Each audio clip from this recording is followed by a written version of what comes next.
go. Alrighty, folks, welcome to this 2 hour. I don't normally do 2 hour sessions, but Jason Pritchard is a bachelor this weekend. His lovely wife and father-in-law and others are enjoying some time in Europe. And my boy said, let's do 2 hours. Let's work. I'm ready to Let's work, dude. work. I can work all day long, just like I like. I love it, man. Yeah. That is amazing. Folks, again, like all these sessions inside school, the intention is for you to ask questions, right? What we do inside the school community is at least once a week, I bring you one of my millionaires, which gives you the ability to interact and ask questions that are important to you. So hopefully you will take that as an opportunity. Again, Jason Pritchard, if you haven't heard the story, is on my personal Mount Rushmore of real estate investors. He is up there with the folks like Sam Zell and others. So he is that good, in my opinion. We're going to talk about some stuff that's hot in the news, giving you some opportunities to either A, raise your hand, or B, put some questions in the comments. I have 4 topics we're going to run through with Jason first. But hopefully most of this is you guys asking Jason questions. So again, you can put it in the comments. You can raise your hand, whatever you're comfortable with. Jason, you want to give any kind of opening remarks or opening thoughts? Yeah, I just want to encourage everybody. I love these things to be interactive. I have spent lots of time in your guys' seats, coming to events, listening to speakers, and it's always nice when we can get some interaction going. I pride myself on being an open book and transparent, so I know we're going to cover a litany of topics today. So feel free to ask. I will never pull any punches, and I'll always give you guys the real deal. So looking forward to today. All right, topic number 1. Something big in the worlds that you and I play in is the short sale queen. Someone who I first met at your event, I think it was 3 years ago, might have been 4 years ago. I had her on the channel. I was on her channel. But she's apparently been arrested and facing up to 30 years in jail. Again, we know a lot of people that know her. When you heard that, what did you think? What do you know, if anything? And let's just talk about, there's probably more of this out there, I think. So again, let's watch what's going. What do you think about the short sale queen being arrested? Yeah, I mean, my extent of what I know is that for a very long time, she had been working with the banks to facilitate short sales, specifically like in the foreclosure, pre-foreclosure market. And she was faking and forging like lots of documents. So she was forging proof of funds. She was forging purchase contracts with the intent of getting the pre-foreclosures stopped so then she could find a legitimate buyer. That's kind of the high level story that I've heard. And so obviously, lesson number 1 is don't ever forge any documents or fake anything like that. I mean, I hope everybody here is smart enough not to do that. But I mean, I think that's the big thing. I think the sad part about it is this was like over, I don't even know, 10 plus years. And it was like $390,000 in commissions is what I heard that it was in the article. Yeah. And so for like this to happen over $390,000, it is so much better to make like legitimate money in this business. And there's so many other ways that you can do that. You know what I mean? It's like, that was the thing that really jumped out to me, Zuber. It was like, you put in all this work and effort to run this scam. And if you had just applied that same effort and energy into growing the business legitimately, it probably would have been more successful. You know what I'm saying? And so, there's lots of takeaways. I think obviously not everything is what it appears on social media. And so I know you pride yourself and we pride ourselves on being around other people. And even with Nicole, I thought, all of her stuff was completely legitimate. It's just a really sad, really, really sad story, man. Yeah. We both obviously know RJ Bates, I think. Yeah. Bates, And he obviously was directly impacted. He put out a video kind of talking about it. I watched that. Yeah. He had his FBI. That's got to be uncomfortable. The FBI shows up at your office. That's going to be a big pucker moment for sure, I would think. Yeah. Yeah. Yeah. No, it's tough, man. Yeah. So when you're in the real estate game and you're a student of the game, I think there's a couple of things. This is not unique. We have seen people do bad things in real estate for decades, right? There have been frauds and people go to jail wearing orange. And the other thing I'll say is this isn't the only one.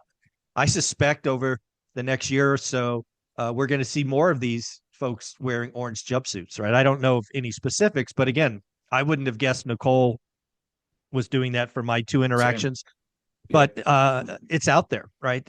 Money and fame are addictive, right? And if you're in it, frankly, for the wrong reasons, you can excuse away a lot of things. And I mean, if you look at it, obviously fraud is fraud, but in her mind, I'm sure she was telling herself, "Hey, I'm trying to save a family from being foreclosed on. I'm trying to buy time." At least near Yeah. as I could tell, that's what she was trying to do, was buy time to facilitate a legitimate sale.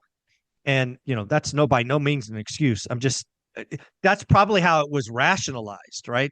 Oh, it's okay that I'm doing this because I'm not really hurting anybody, and I'm helping a family. But fraud's I fraud. think I think the other thing to keep in mind too, obviously Nicole's niche was in short sales. Mm-hmm. And I think when you start moving into I don't want to call them gray areas because some of these things aren't necessarily gray areas, but you got to be really careful. Like when you're buying somebody's house or you're buying a property from a bank or this is a huge real estate transaction. And like social media and the internet and all this stuff has taken the gap in information and gone like this. So now anybody can really have the tools and the info that you need to do this. But especially when you're doing creative real estate transactions, and I'm going to throw a number of different things out, and there's not necessarily anything wrong with these, but I would just say this type of stuff you need to be really careful with. So when you're doing subject to, and you're doing novations, and you're doing short sales, and you're doing these things, like you have to make sure that your paperwork is legit. You have to make sure that you're performing. There's just lots of things that can go wrong with this type of stuff, and people are watching, and you just have to be really careful. And I think the kind of the boring stuff, the bread and butter stuff, the things that are a little bit harder, like forcing yourself to learn how to raise capital so you can actually buy a property without having to do some of these creative options and things like that. I think those things are good tools to have in your toolbox, but you have to be able to put yourself in a position where you can directly perform, because when you've got to rely on bringing somebody else in, and that's a big part of, I think, why Nicole got in trouble. She didn't have the capacity a lot of times to say yes or no herself on one of these deals, right? So she had to forge proof of funds. She had to forge these other documents to buy time to try to scramble to find somebody else. And if you were in a position where you could just say yes or no, then you eliminate all that stuff, right? So you have to be really careful with this stuff. Sub two is one that you got to be really careful with, because you're making lots of promises to these sellers, and it's become really popular, and you have to make sure that you can perform. And I just caution you guys to be careful and put yourselves in positions where you can be the end buyer on a lot of these things, and that will eliminate a lot of this risk. Yeah, the last thing on this topic is, and I've said this a lot, is there are vehicles in this game that will have their time in the sun. I would Yeah. argue that short sales was not a very lucrative business for probably the last 5 years, right? Everything was selling, da da da da da.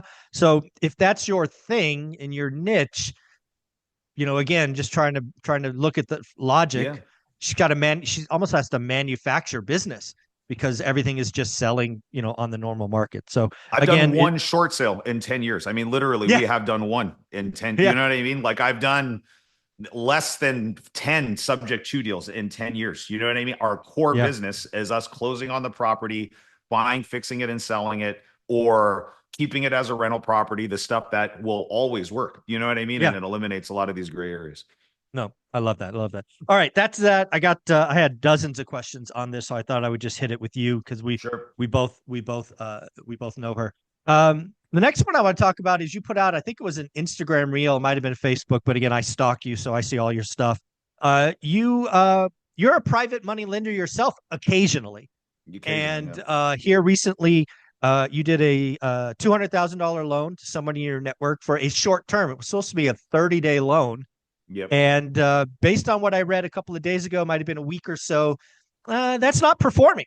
And there are some things you have to do. So talk about being a private money lender, and then tell us the story.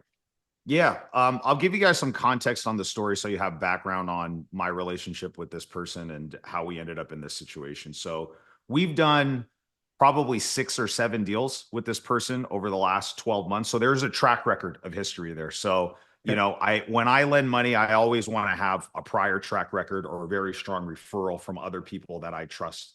And we had done multiple deals with this person. Long story short, we had a deal that we were going to assign to this person. It was an Hmm. escrow, and he came to us and he said, "Hey, my lender, who I'm going to use, his normal private money lender, was not able to fund in time to close escrow, and the seller was not willing to extend. We had already gotten one extension. The seller was like, you guys are either going to perform or I'm canceling." So I made the decision to say, listen, I'll fund the close of escrow to buy you a little bit of time to get your stuff together with your lender. I'll put my money up, and then we'll swap my money out with your money. And I just baked my assignment fee into my payoff with my loan, right? So I had done, 5 or 6 deals, always closed, never a problem. The first week was pretty good. We were communicating. He was like, yeah, we're good. My guy's getting his money lined up. I talked to him, a couple of times during that first week. And then I started noticing no response to calls, no response to text messages. 2, 3 weeks goes by, nothing at all. I'm calling, I'm texting. And finally, last week, I just shared that post, not really. I wasn't intentionally trying to put the guy on blast because I don't even think he's on social media, to be honest with you. So it wasn't in an intent to try to drag the guy under the mud. But it was really more to try to explain, like, when you borrow money from somebody, the biggest piece of the puzzle and the thing that's most important is an open and clear line of communication, especially if you're the borrower in that situation. Now, some of the lenders that I work with, we've got such a long track record in history. They just trust me. They don't care. They don't need anything. But at the beginning, especially on the first few deals that you're doing, I always think over communication is good. Over update, even if they don't ask for it, send an update once a month just to let you know, here's the status of our progress. Here's what's going on. Here's pictures. Here's where we're at in regards to our timeline. Here's the milestones that we meet.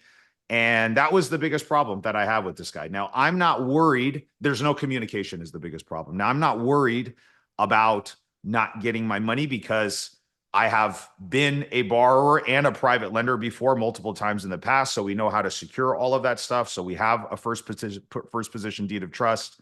We have promissory note. We have everything all signed. Everything is legit. It's just, it's frustrating. You know what I mean? And Yeah. so, you have to take this stuff very, very seriously when you're borrowing money to do one of your deals, because one deal goes sideways and now this guy's reputation is done. That bridge is burned.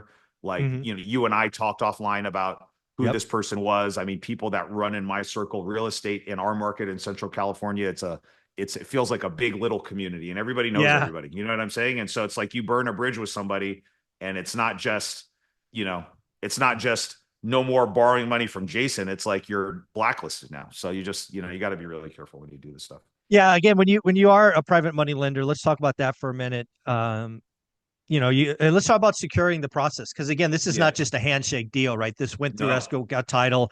Um, what kind of LTV? Like how secure is your position? So the after repair value on the property is low 300s. Okay. So I lent him my note and my loan is for 186, but I only put up $160,000 of my money, Right, if that because you makes had sense. your Because the spread. 186 Yeah. is my spread in there, right? So we Right. only put up 160, Okay. but if he tries to turn around and sell this thing, my deed of trust is going to pop up. So if he tries to do that through any title company, my deed of trust needs to get resolved, and they would Hmm. have to pay me at least $186,000. So that's how you do the security, guys. I never do handshake deals. I never do any loans outside of escrow. I just have never done it. And I borrowed probably upwards of probably close to $40 million at this point over the last 10 years. And it always runs through title. It's peace of mind for me. It's security for me. It's security for the lender. I just prefer to do it that way.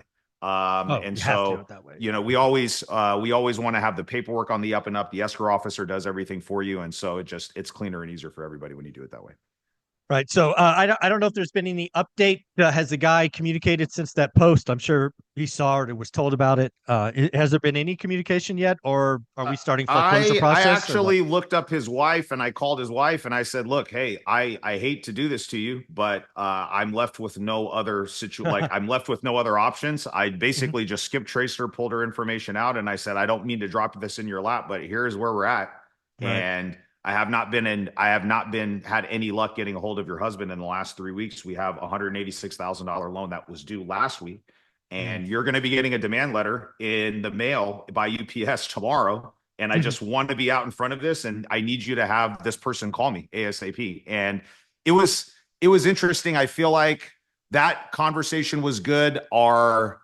She said, hey, I'll reach out to him. I'll find out. I know he's out of town working on some project. She didn't seem to have any idea about, what was going on and what's that. So first step for me was just sending that demand letter. There's a 30-day period that I have to wait from when the note was due to when we can actually start the foreclosure process. So we're kind of in that period right now. So the Right. demand letter goes out. We're just waiting to see what happens. In the meantime, we're just continuing to call and reach out and Yeah. hopefully, Have you had anybody in your network drive by the property, the secured asset? Is yeah, there anything going yeah, on? yeah, yeah. No, there's the other problem is there's tenants here. There's tenants in this Ah, place. So that's the magic. other thing that really bothers me is it's like I'm like, dude, the seller, nobody is communicating with the tenants in the last 30 days. You know what I'm saying? So they're Yeah. like, do I owe anybody rent? Like, what's going on? Like, like I don't know what's going on as the person that has the note and the loan secured against it. I can't legally go over there Nope. right now and start having a communication with them because I'm not the owner of the property, right? And so Right. there's kind of this gray area there where, you know, uh, let's just say I ended up having to take the property back. There could be months Months. where the tenants are just sitting there, like what's going on? Like, who do I pay what? So that like, that's a problem. But yeah, we have somebody go drive by periodically. We make sure that there's insurance in place. We do some things just to cover our bases. But again, Yeah. you got to be really careful when, you're borrowing somebody else's money or you're lending money to somebody else. Yeah. Communicate, over communicate your reputation. It only takes one. I think Warren Buffett said, building a reputation takes decades, but you can lose it in 10 minutes. That's right.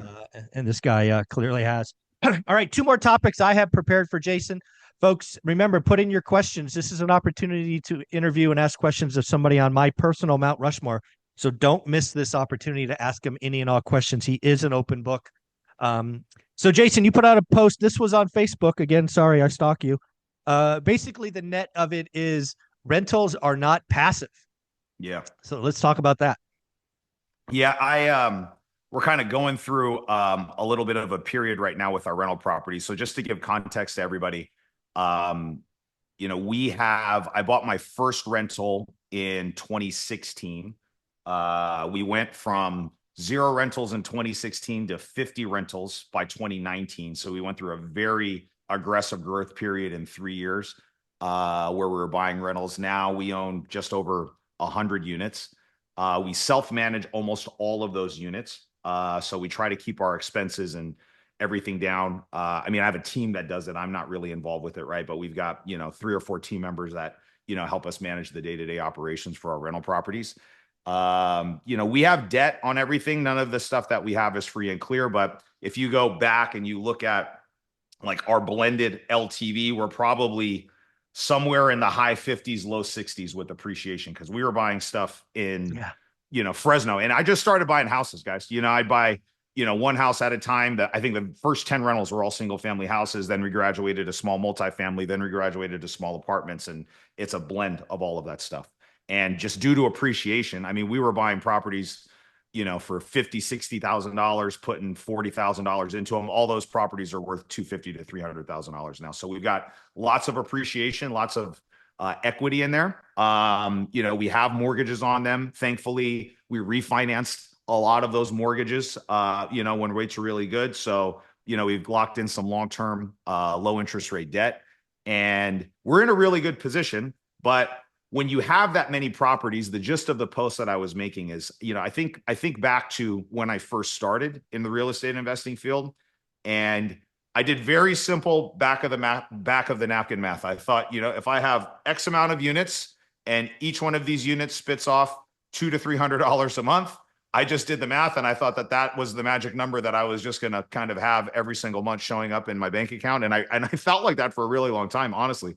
And then you just get to a point where once your rental portfolio becomes large enough, even when we front load a lot of the big major repairs on our properties, because we've used the burst strategy to scale that fast, right? Because, Mhm. we set up a business model. I talk about this a lot. We have a transactional side to our business and then an investment side. And the transactional side is the deal finding side. So we spend lots of time and effort and energy sourcing deals, right? Like this year, we'll do 80 plus deals this year, right? And so we have this machine that's constantly finding really good deals. And we just try to cherry pick the very best ones and we take them off the assembly line. We keep those for ourselves and everything else gets monetized and generates revenue on the back end. And so, I once your portfolio gets to a space, I learned this a few years ago, there's just always something going wrong. Like literally there's always something happening, right? And so we just had a duplex that I bought. I paid $100,000 or $110,000 for this duplex probably 5 or 6 years ago. I spent 50 grand fixing it up at the time. It's worth low threes right now, but I just spent $17,000 remodeling one of the units because we went in there, we did carpet and paint. We had a couple tenants go through, and then we looked at it, and I was like, dude, this unit needs to be fully revamped, right? And so, even when you're making cash flow on these things like that come up, right? You'll have big capital expenses, a roof, an AC, water heaters, things like that cost thousands of dollars that come up, right? You'll have vacancies, right? You have one or two properties that go vacant and you have, let's say 60 days to fill because you've got to turn it, then you've got to market it, then you've got to get somebody in there. That 2 months worth of mortgage payments that you just made just chewed up your cash flow for a year, right? You got ongoing maintenance that's going on and little small minor repairs. And then God forbid you have to do an eviction, which we always have maybe one or two of those a year, unfortunately, right? All of those things combined across 100 rental properties, and there's always something happening, right? And so you can definitely make cash flow. We monitor this pretty closely. Overall, our portfolio is positive and generated money. We actually did this exercise leading up into that content that I created. We've got 4 rental properties that were negative cash flow for the year for different reasons. One of them we're selling this year is actually an Airbnb that's like completely non-performing that we're just kind of cutting ties with and being done with. And then the other 3 are ones that just required big capital expenditures because we needed to turn them or something, that was a big ticket item went wrong. And so you just have to be really careful. And it's not, I had people message me on that Real Zuber and they were like, well, what are you buying them for if they don't cash flow? I'm not saying that rentals don't cash flow. I'm saying that they're not passive. And that was really the big That thing, was the right? And key. so that's like rentals, if you do it the right way, like you said, you shouldn't be buying you shouldn't be buying stuff that doesn't cash flow, right? So our rentals cash flow, it's work. And so, you just have to know what you're signing up for. When I saw that reel, I knew how the I'll call it the novice or the inexperienced would react, and it was just that, right? They would attack the cash flow angle and not the passive. They kind of missed the point, right? One of the things that I talk about all the time is people always beat me up on appreciation because I don't calculate it. I don't look at it. I know it's there, but I live and breathe. And Olivia's been retired for almost 9 years. I've been out for 6 years. We live on our cash flow. Yeah. Right. And to your point, we evaluate our properties every year, and there's always one or two that are negative because of a big turn or a big capital expense. But again, every month for like we put a roof on an apartment building this year, which is like 24 grand or something. Yeah. But we've been banking capital money for that property every month for 10 years. So it's not like we didn't have the reserve set aside. It's just that year, that building's, going to look negative cash flow. But again, we live on our cash flow, and then, appreciation certainly happens. I think appreciation is where you will get wealthy, right? When I talk about getting wealthy over a decade, it is the appreciation, it is the mortgage pay down, but cash flow is like oxygen or blood. If you don't have cash flow, you could bust out. And that's what I keep telling people not to do. You got to be in this game. You got to be able to hold for the decade. That if you get in for 3 or 4 years and the economy turns or your personal economy turns because you get laid off or whatever, and you are forced to bust out and you become a motivated seller, it's just not worth it. I hate it when people, especially California investors, oh, nothing in, Mountain View cash flows. I'm going to just bet on appreciation. Dude, I've been through 3 or 4 tech recessions. You don't want to be doing that. You don't want alligators, man. Yeah. Very, very. No, it's a big deal. And it's really important that even though for me, like we're in a stage right now with our rental properties where I've never touched any of the money. Like I don't pay myself any, none of the money that I pay myself comes from the rental properties, right?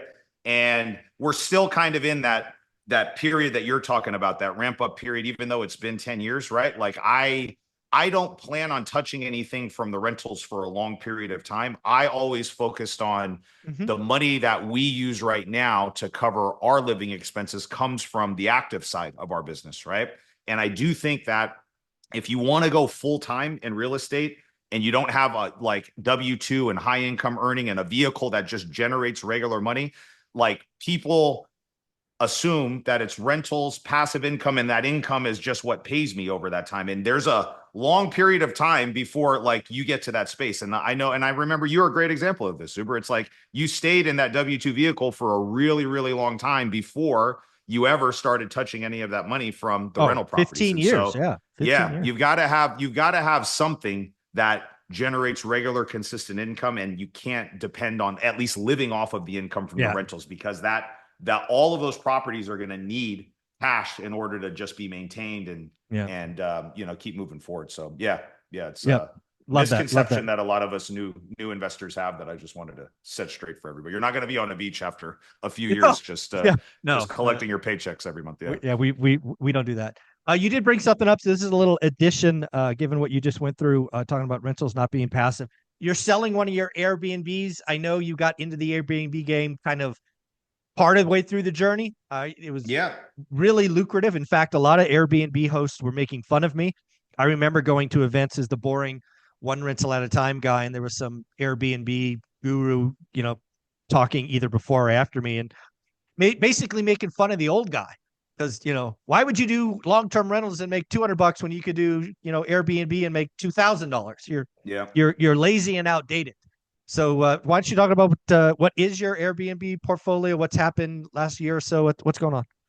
Yeah, so we have three short-term rentals. They're all single-family houses. They're all here in Fresno, California. So I wouldn't consider them like, they're definitely not like destination. I mean, we have the national parks, and I know a lot of people travel for that, but most of the guests that are staying at our Airbnbs are traveling for some type of family event, or it's work, or it's something else. Every once in a while we do get the people traveling for the parks, but we're not close enough to Yosemite where Yeah. it's that's going to be the main driver, right? So uh, I want to say our first Airbnb was like three and a half years ago. Okay. And I, just like you, I was like, man, I see the numbers that people are putting up with this. We have My first Airbnb was a converted long-term rental, honestly. So I had a long-term rental that I had. We had just done an eviction, and I was pissed off because the tenant that we put in there, I'd done a full burr on this property, dumped a ton of money into it. The tenant was there for maybe a year and a half. And after they left, they had absolutely destroyed the place. And so I had to Mm. dump another $20,000 into redoing this entire house after I had already invested like 50,000 to get it all up and running. Cause it's just worst case scenario, like nightmare tenant, just everything that could have gone wrong with them went wrong. Right. So I was like, why don't we just try this? I'm going to have to spend the money to fix it up anyways. Let's spend a few more bucks furnishing the house, and we'll try it with one. And that one was performing. That was kind of in the hottest point of that market where just, Airbnbs were printing money out here. And then we very quickly activated a second and a third one. And I never went crazier than that. My team manages those two. So the same team that I have that manages our long-term rentals, we built some systems and processes to manage the short-term rentals too. So we don't have a management fee or anything. And we have one right now that just has not made any money in 2 years. And this one, the one that we have that I'm selling, has lost like $11,000 this year, dude. And I was just like, and That's it's a enough. combination. It was just a combination of I think the area is not ideal, right? And so even though it's not in a bad neighborhood per se, but it's not a prime location for Airbnb. It's a 2-bedroom, 1 bath instead of like a 3-2, Oh, which my others are, yeah. right? So I can't really charge a Yep. premium rent for it. Um, and I've had some bad luck with some big capital expenses. I had multiple big ticket items that have had to go out.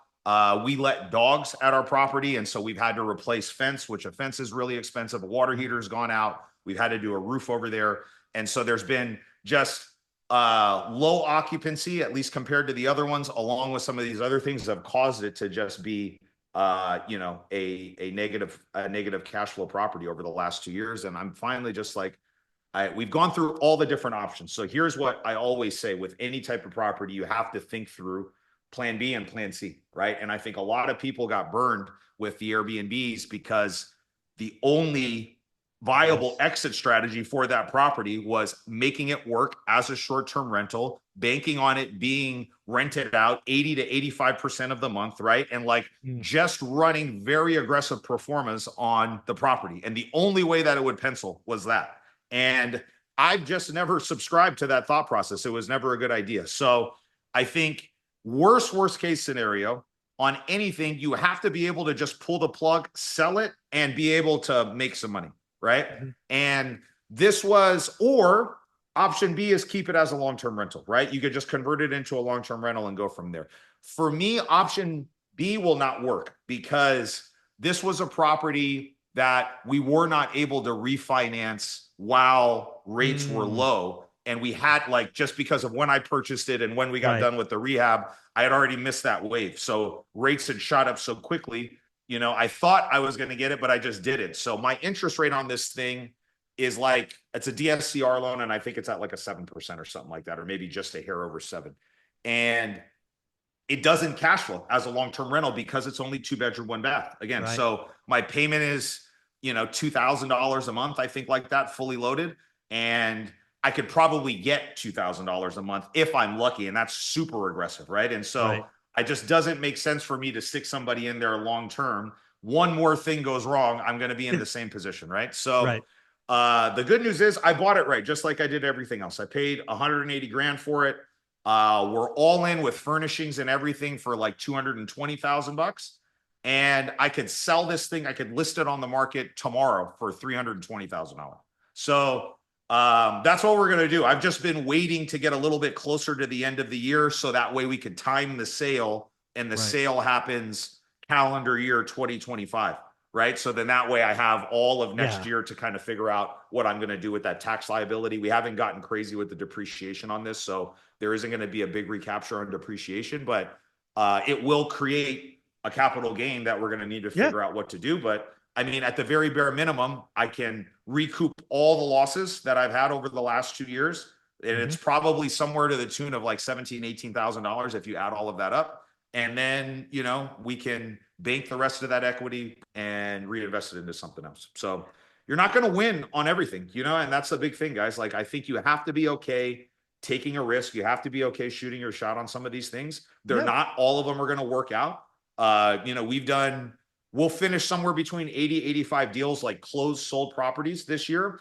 And I was doing the numbers with my team. We've lost money on 6 of them, like on the transactional side of the business. This isn't even rentals or Airbnbs. So there's ones where you're just going to lose, and it just is what it is. When you're doing the volume that we're doing, you know, you're not going to have 100%, you know? And so, you just have to know when to cut your losses. Right. And, you know, this was a deal that lost money last year. I was like, let's give it one more year. Let's see where it goes. Let's see if we can tweak some things. And it just wasn't meant to be. And so now we're cutting our losses and moving on. Yeah, sometimes you have to do that. Olivia and I every year look at our portfolio in early January, and we always evaluate the worst performers. Like there was a triplex we had on Glen.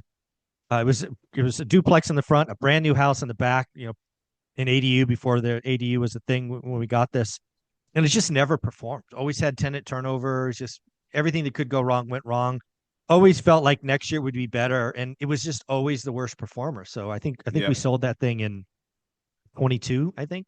This and really what we noticed, and it should have been obvious, but you know, it wasn't. It was responsible for 80% of our headaches. Right? One in a property, you know, portfolio as big as ours, having one property be 80% of the headache. I should have been smarter. That should have been gone the year before. So yeah, sometimes you got to same with us. Like it's crazy. I mean, we like this Airbnb, same exact issue. I mean, we had a water heater go out at like 11 p.m. on a Saturday. My team's off.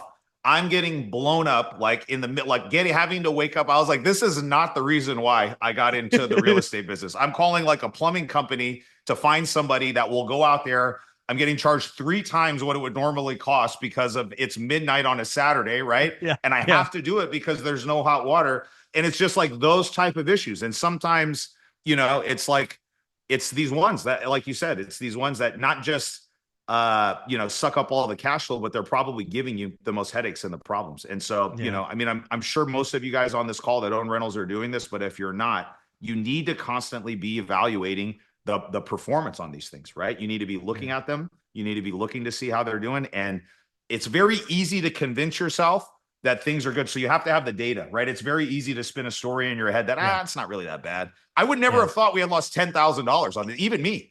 Right. I would never have thought this was that much of a loser. It was like 11,000 and some change or something like that. And so when I saw that, I was like, holy smokes, dude, this is terrible. So yeah, you just got to you have to, this got to go. Make sure you have to make sure you're monitoring that stuff. Yeah. Let's just talk about those. Again, you're an open book, which we all love and appreciate. Again, folks, don't forget, you can ask Jason questions.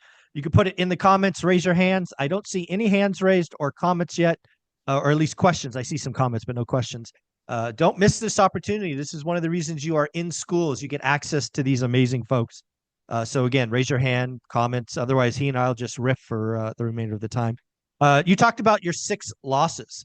What was the rough total? Right. Again, 6 is less than 10%. But when you added it all up, what was it roughly? It's probably in the neighborhood of like 35 to 40,000 bucks. So not any massive losers, but you just have some stuff. And I'm proud of that, honestly, because if you average that out, I mean, with the amount of risk that we're taking and the amount of deals that we're doing and just the amount of volume that my team has going on, we didn't have any really, really like major, like big, crazy headache projects this year. So it was good. And so, most of those were fix and flip projects. And what we do that's been a really good exercise for our team, Zuber, is at the end of every month, we do a post-mortem, me and my leadership team, and we look at all the deals, just kind of a quick process of looking at all the deals that we closed that month. And we're usually closing, I don't know, 7 to 8, something like that. And we look at, let's just quickly review everything. And the ones that we did well on, what were the characteristics and why did we do well? And how do we figure out what to do more, right? So we're looking at the age of the home. We're looking at the exit strategy that we did. We're looking at the level of rehab that we did. We're looking at the price point. We're looking at days on. We're looking at all the indicators that were the things that made this a really profitable deal. And how do we recreate that? And then we do the same things with the ones that we lose on, right? And I mean, it's a litany of different things. So there wasn't one specific issue that went wrong. I think it's a mix. Like one of the biggest losers that we had from like a dollar standpoint on a flip was a deal that we did in Merced. And we ended up, and this is something that could very easily happen. We ended up buying a property from a wholesaler. I had literally flipped a house across the street, like 2 houses down. So we had just set a comp across the street, right? And so I was like, dude, we literally just sold this house a week ago. This one's across the street. I already like this neighborhood. I already do really good in Merced. And we ended up buying the house, but the seller had a long time ago converted the garage into living space, and then they reconverted it back into a garage. And so the tax records reflected like 300 something additional square feet that was not really there. So then when we went to go sell it and the appraiser went out and measured the house, he was like, well, he goes, I don't know what's going on, but like, this is only like 1,000 square feet. And I know on here it says it's 1,300 and some change. And when you're selling based off of a price per square foot, 300 square feet, like that's a big chunk of change. That's a big chunk, right? Yeah. And so that's happened to me a couple times over the years. And so it's like, what do you do to do that? And so when we went back and looked, even though there was a garage door and the garage had already been done, they had a really nice covered carport that came off. So that was the indicator that we saw, right? There was a carport off the front of the garage that was not like some rinky dink thing. Like it's something that they spend a lot of money doing. Right. And so you have to just, and by walking the property, even though I never went to go walk that property, it's my team. It's hard to just by eyeballing, because we don't go measure every single house when we're buying it. So it's hard to go eyeball like, this feels like 300 square feet smaller than what tax Right. records is, right? And so, that was an example of another thing. And then other things, we just got too aggressive. And you know what I mean? There's all kinds of Yeah. stuff that goes on. So, I Yeah. think One of the things that I like about your 2024 is you really learned the lesson from, I think it was 2022 the tough year where the Q1 was rough. 23. So Oh, 23. 22, that was when I think rates shot up. I think Yeah, in at like, the I end don't of know, May or 22. Yeah, June, like they yeah, just yeah, went yeah. like this.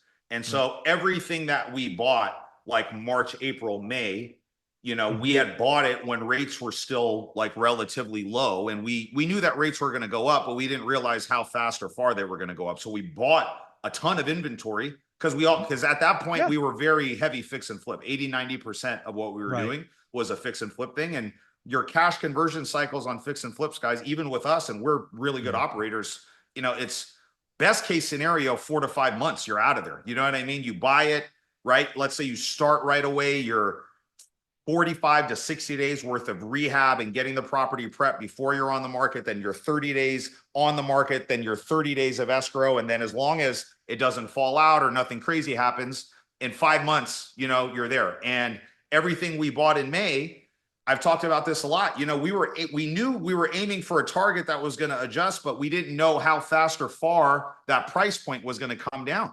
And so everything that we bought, as the market was going like this, I knew, I was like, dude, we're either going to break even or we're going to lose some money on some of these deals.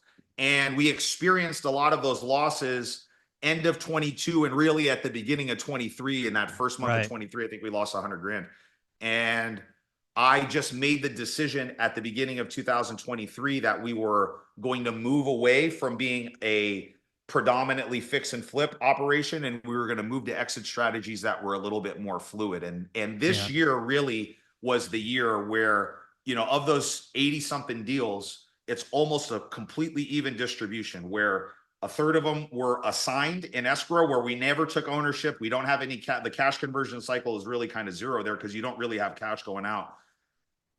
A third of them were wholesale, and our definition of wholesale is close on it, change the locks, clean the property out, and stick it right on MLS and put it on the open market. And our cash conversion cycle is about 30 to 45 days on those. And then the last third is fix and flip. And fix and flip is still my least profitable of those three exit strategies.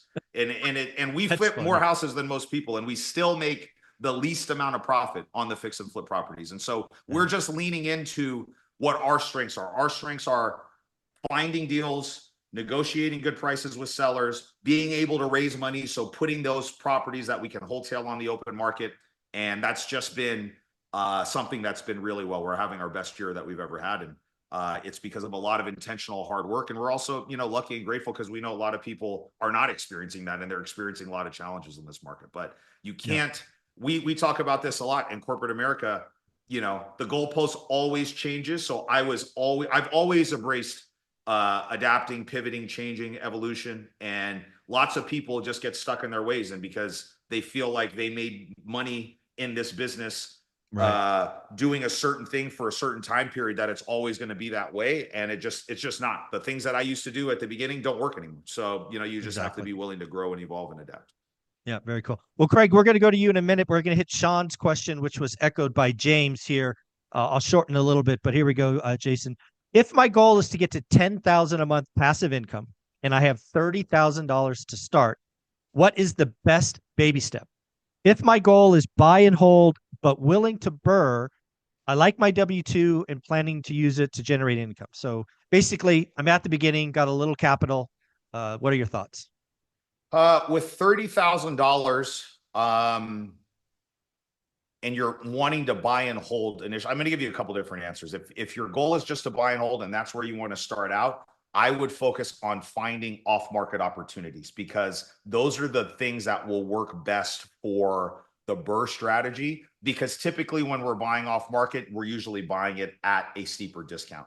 So if you're not going to invest the time and money to learn how to go directly to the seller, right? With either with mail or calling or just generating leads directly from sellers that would be willing to sell to you directly. Because what I have found is when we're working directly with the seller, that's where we get the properties at the deepest discount. Every time we insert somebody in between us and the seller, the price typically goes up because all those people need to get paid. And there's nothing wrong with that. It is what it is. So what I would do is focus on developing relationships with agents that are specifically working with other investors, right? So I would go and spend some time looking at like flipped properties that are already remodeled on the market, right? And you can go do a little research on that property, pull them up in Property Radar or the tax records or whatever system you have access to, and look to see how fast that property is turned. And if you saw that that property was bought 6 months ago by an investor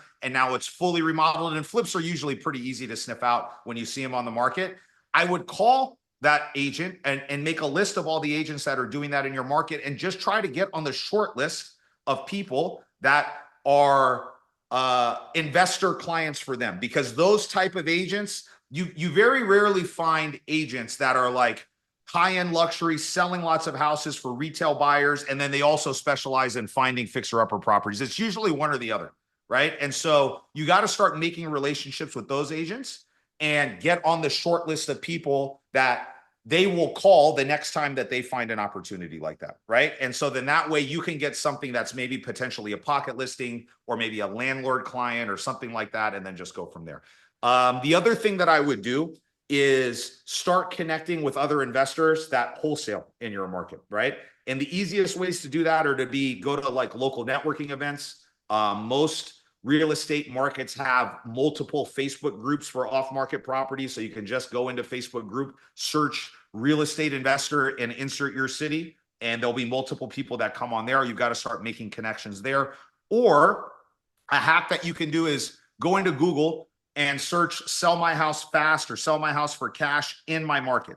And the first 10 people, the first organic search results that show up on page 1 and page 2 of the Google search, like those are the companies that have been the most established, that rank organically very high. And I guarantee you the vast majority of them are doing some type of high volume of wholesale. Like for us, our example, our website ranks 1 or 2 on a lot of the main keywords, and we're doing a lot of wholesale on our stuff, right? So you can just go call that number on those websites and just say, hey, I'm not looking to sell my house, right? Come up with a small elevator pitch and just talk to their team and say, I'm a buyer, I'm looking for a property, I'd love to be on your list of people to get these off-market properties. And then you got to start getting these properties coming in and analyze them. So that would be step number 1 if you want to do BRRRR. I think if you want to scale up to $10,000, then you're going to need to figure out how to generate a higher volume of transactions, because relationships are a good piece, but our business model is one where the relationships supplement all of the stuff that we do with paid marketing, right? And so if you really want to scale and grow at that pace that you're doing, you're probably going to need to spend some time and money investing in going directly to the seller. And that's going to be the kind of the rocket fuel that gets you going fast. And then the relationships will supplement it. So if you want to speed that process up, you really need to do both. But if you're working W-2 and you don't have time to answer phone calls and go on appointments and do all that stuff that you do when you go direct to seller, then you got to get really good at developing relationships and nurturing those relationships. It can't just be like, hey, Mr. Agent, just here, I'm Jimmy, gimme. That's not going to work, because they've got a list of clients that have already performed, that are already working. Like, you've got to figure out how do you provide value and how do you set yourself apart from the other people that have already been working with these people. You know what I mean? And so you got to spend some time thinking about your value proposition as a buyer and how do you stand out from the rest of the pack. Yeah, the other thing I would add to that, because that's all beautiful stuff, and this is why you're on my Mount Rushmore. The other thing I would ask you to think about, and this is who we were. I mean, Olivia and I had 40 grand when we started, so slightly more. But you have to focus on, top line income, right? The other thing you could do to get to this $10,000 number is make more money, right? I happen to be in a career, Jason was in a career where we had, we were commission based. So again, the more we sold, the more we got paid. So I would think about that. I would think about how you can do that. You could do that in real estate. You could, a lot of people talk about, hey, I'm gonna I'm going to flip two, keep one, right? You got to produce chunk money. The last thing I'll say is, this is a 10-year journey. Dion, who's on this channel all the time, talks about how it took him 2 years once he made the decision to get the first one, and then it took him, 18 months to get the second. I will tell you, in the beginning, it's easy to be discouraged because you just don't see it. And believe me, I was there. But time is a great healer. Time, as long as you don't have an alligator and you get busted out in a bad cycle, you will eventually get there. Does that make sense, Jason? I love that.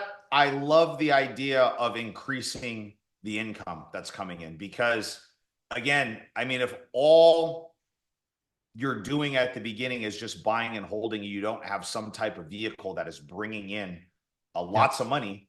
Like you said, all it takes is one or two things to go really wrong, and you could be out of the game really, really quick. And so I agree. I think at the beginning, instead of taking that $30,000 and just trying to force that into a Burr rental property and have all your cash tied up in that thing, and then that's basically it, and you're back to zero money in your account.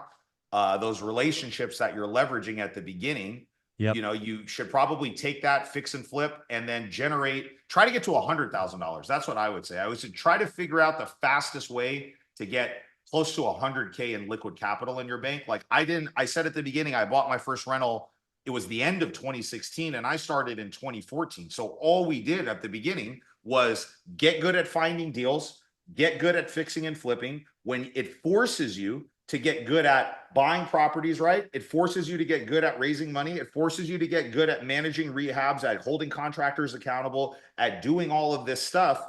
That if you're going to Burr is just the next step after fixing and flipping, really, right? There's just two more steps as you put a tenant in there and rent it out and then refinance and get your money back. But you still have to be good at acquisitions. You have to be good at negotiations. You have to be good at fundraising, and you have to be good at finding reliable people and getting construction done on time and on budget, right? So I think probably maybe set the goal of how do I leverage those relationships and generate $100,000 from deals, right? And depending on the market that you're in, that could be 3 to 5 deals that you need to do, right? And that sets a really solid foundation of acquisitions, negotiations, all those things that I just got done saying. And then now you actually have both a vehicle that is bringing deals in, and you have some working capital that can act as reserves. So then when you find that really good deal, you can take that one off the assembly line and then just continue to monetize the other one. So I would say that would be an even better way to start. Love that. Something I haven't talked about in a long time. In my second book, 15 Conversations with Real Estate Millionaires, one of the chapters is this young man right here. So don't forget, if you have that book, bring it to the Vegas event because he will be there. I'm sure he'll autograph it if you ask him, Yeah. take some pictures. So very, very cool. Craig, you had your hand up. It's no longer up. Do you have a question? No, yes. On mute. Unmute. Thank you. Yeah, I did have Yep. a question. I don't know if you can hear me okay. I'm Yep. in I an can hear echoey you. house. Okay. Yep. So, what does your team look like? Are you using virtual assistants? Yeah. So we have currently 16 people on our team. 7 of those people are based out of the Philippines. So we have worked with virtual team members for a very, very long time. They're a vital and a critical part of our team. They are basically involved in every aspect of our business, from lead generation to acquisitions to deal analysis to transaction coordination to operations to managing rental properties, bookkeeping, accounting. I mean, those 7 people that work do all that whole list of things. The rest of the Okay. people that are on my team are basically like my leadership team members. So I have one person that works for me that basically runs everything to do with marketing and acquisition. So where do the deals come from? I have one person on my team that manages everything in regards to operations. So for us, acquisitions ends when the deal gets signed with the seller, and then operations steps in, right? And so at that point, there's a handoff from the sales team, so they continue to focus on finding deals, and the ops team can take those deals and move them down the assembly line to get monetized. I have one person that works on my team that helps me run with our coaching business, and then we have some people underneath there. And so I think if you're just starting out, I you know, my business has grown significantly from an overhead standpoint, a team standpoint, I'd say in the last 24 months, and this was intentionally. Mhm. But for, let's call it, you know, I'm 10 years in the business now. Let's call it from year really like 4 through 8. It was me, one in-person employee and one virtual assistant. And we were doing a lot of damage with just that model right there, right? Like we were doing a ton of stuff. And so I think it really kind of depends, Craig, and I don't know if you've got a follow-up question on like who to hire first or what you're going to do. I'll let you expand a little bit, but you know, I think the right virtual team member, depending on what your business model is, can be one of the highest leverage hires that you can make from a cost standpoint, right? Like, you know, we pay our virtual team members on the low end $3 or $4 a month if they're just administrative stuff, they're not like customer facing.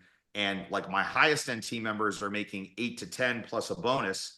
But for that person that I'm paying $8 to $10, I'd have to pay $60,000 a year here for that person, Mhm. right? And at $8 to $10, they are living very well in the Philippines. And I know because we've actually flown out there and met them. And like we've had team members that have worked with us for 4 or 5 years that are like parts of our family now, right? And so I think it just really depends on what you need and what you're looking for. I think at the beginning, I wore every single hat. And I did that up until the point where I just ran out of time. And then I hired somebody virtually to hand off some of my things and then just kind of grow slowly and methodically from there. Okay, so I hired my first VA out of the Philippines, or a weekend, do it now. What do you recommend as far as prospecting? What kind of lists? I'm using Property Radar. I mean, are you What are you targeting having them probate do? leads? Right now, I'm having them cold call. All cold calling. That's it. Yep. Okay. Do they work directly for you, or are they like Yes. a outside service where the outside company is training them and Nope. They work managing directly them and for holding me, them so I'm accountable? training them. Okay. So I think mistake number one, this is the biggest mistake I see when people make, and I fell into this trap, and I see this all the time with new investors, is virtual team members need to be managed, held accountable. They need to be loved on. They need to be trained the same way that you would an employee here. And the biggest mistake that I make is they treat virtual team members as just like plug and play, set it and forget it. They talk to them once or twice a week. They just hope magically that they're just going to perform without any oversight, without any management, without any training, without any guidance. So I would suggest creating some type of regular meeting cadence. And the meeting cadence should be a daily check-in. And there's only 2 of you, so this is only going to take 5 minutes max. We have Mhm. a required mandatorily daily check-in where all 16 people, including myself, hop on Zoom at 9 o'clock. Everybody goes around the horn. We share something positive that happened in their day. It could be personal or professional. And then we have some like key KPIs that we need to talk about that the people that need to report those share. And then that's it. So every day there should be like some type of Zoom where the camera's on, you're checking in and you're talking to them. Okay. Yep. That should be just a quick touch at the beginning of the day.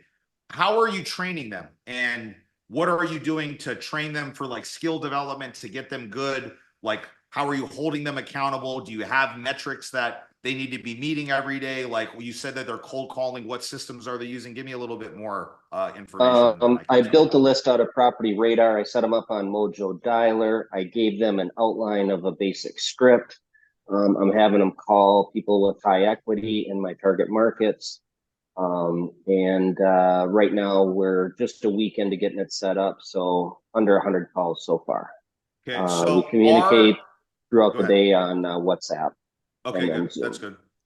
Um, here's some basic metrics that we use with our team members that cold call, right? We use a different dialer. We use a dialer called Batch. Mojo is good to start with, but Mm-hmm. the last time I looked at Mojo was like a 3-line dialer, meaning that once you put your list in, it'll call 3 times. Batch and a lot of these other ones that are a little bit more robust will let you call up to 10 numbers at a time. So just from a volume and a frequency standpoint, you can get on the phone and they get more reps, right? So my Okay. team should have minimum of 800 dials a day. We're looking for 10 conversations a day, and we're looking for 1 qualified lead. And what constitutes a qualified lead for me and my system? Every day, every single day, this is the metrics that the standards that they need to meet to work for my company, right? And what constitutes a qualified lead for me is we have 4 different pillars, right? So we need to know a little bit about the house, right? What's going on? The condition of the property. Is it owner occupied? Is it tenant occupied? Is there major repairs that need to be done? Talk to us more about the house. Then we want to know why the seller wants to sell. So pillar 2 is motivation, right? What's the reason behind why? And this is the most important part of that initial call, right? Most of the VAs, especially the ones in the Philippines, they because I feel like the culture, they're a little bit more subservient. They're kind of order takers on the phone, and they like to just focus on just the house itself and talk to me about the age of the roof and all this stuff. And you really got to encourage them and also train them on how to uncover motivation from the sellers, right? Like, why do you want to sell this property? What are you going to be doing with the money, right? Like, how many other decision makers and influencers are going to be part of this thing, right? So that's number 2. Number 3 is time frame, like the when behind why they want to sell. We typically want to see sellers open to a potential sale within 90 days or less. Anything longer than that, it doesn't mean they're not qualified. It's just not a hot lead that we're going to look, because in 6 months, the market may change, our offer is going to change. So it's going to be more follow-up. And then last is price. Okay. If we get 3 out of 4 pillars, then it gets pushed as a qualified lead into my system. For you, I'd say even if they can get 2, because right now more is better, and then you can kind of refine the skill set a little bit. But I would hold them accountable to some standards. So every single day, right, they should be sending you an end of day report that says, hey boss, here's number of dials, here's the number of conversations I made, here's how many leads I generated. So when you talk to that person on 9 o'clock the next day, they should be reporting those KPIs. And it's just an accountability measure, because nobody likes to work for a company where every day I know I've got to report numbers and I'm missing my metrics every single day. So part of you just checking in with them every day, it's to build a relationship and culture and get them connected to what you're doing and your company vision and connected to you, Craig. But 2, it's like, how many dials did you make? How many people did you talk to? How many leads did you get? And if it's missing the mark every day, day in and day out, now you actually know, like, okay, what's the problem here? Is it my list? Are you active? Are you doing all these things? Like, what's going on? So I would do that. And then you got to do something to train them. What are you doing in regards to like training them, skill development? Like how, like, I know it's just started, but let's just talk about your plan maybe and what your plan is for that. Great question. The guy I picked up was a VA for a realtor out on the East Coast. So he is familiar with prospecting for realtors for sale leads. I'm also a realtor. So the non-qualified leads for wholesale, I can put into my real estate business. So I haven't really thought about training it, other than I used to do cold calls myself. So I know how it works. I just know the numbers are much harder to hit than I used to do 20 years ago, because people don't answer their phones anymore. So once a week, I would absolutely have I'd carve out an hour just to sit down and talk with them. And I would be reviewing a call. Mojo should be recording all of your calls. You should get recordings. I've got all every of them recorded. Yep.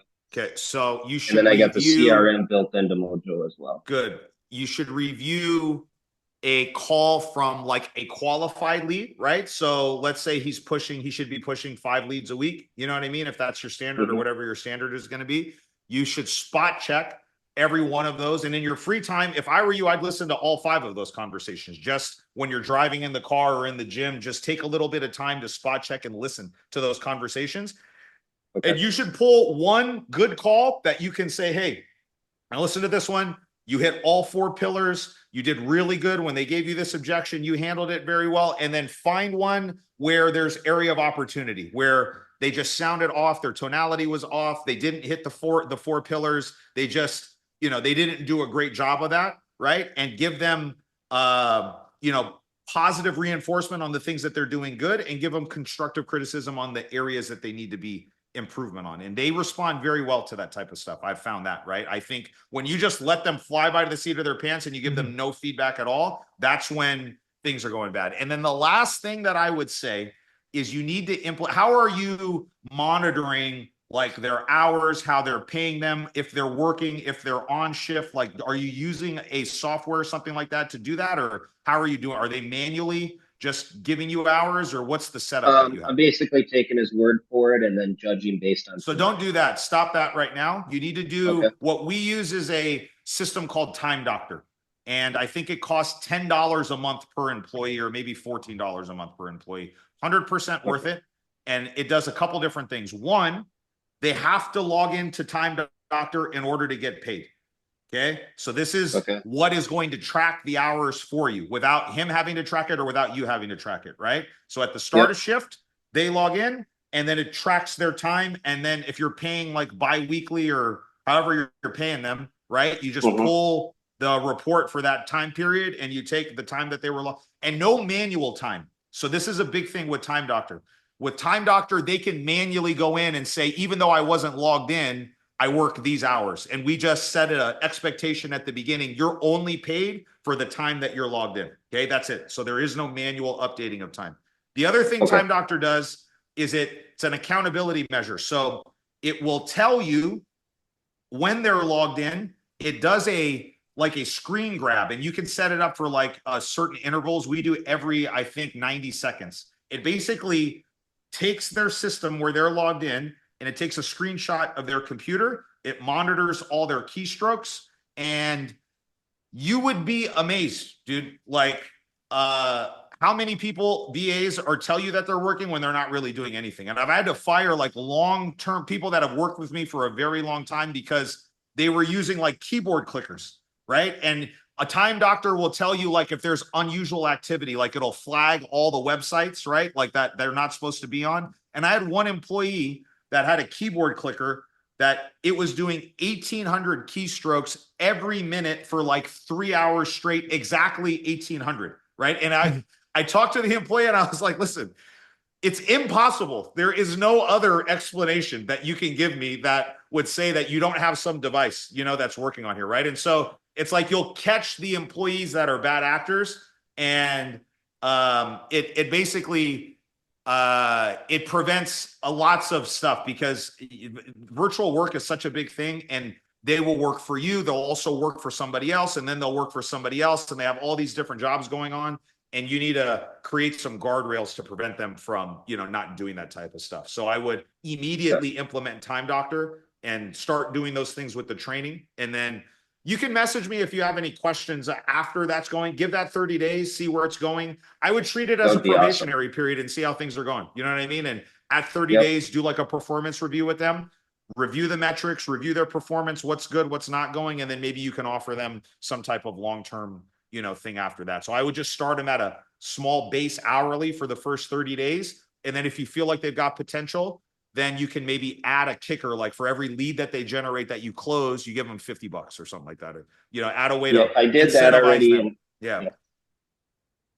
Cool. Well, that's really helpful. So yeah, I'm flying blind right now. So I think that sets me in the right direction. Trust me, dude. I've learned my lesson the hard way with virtual team members, and this stuff, if you just do this right now, the likelihood that this will be successful will like 5x, dude. I mean, it really is. Like I flew by the seat of my pants for years, making all the same mistakes that and it's not even, I don't even mean mistakes in like you just don't know. You don't know what you're doing. So I commend you for just taking action and hiring the person and figuring it out as you go. But trust me, if you just do the stuff that I just said right now, it will be much better chance that this person will stay with you for the long run and then also be successful.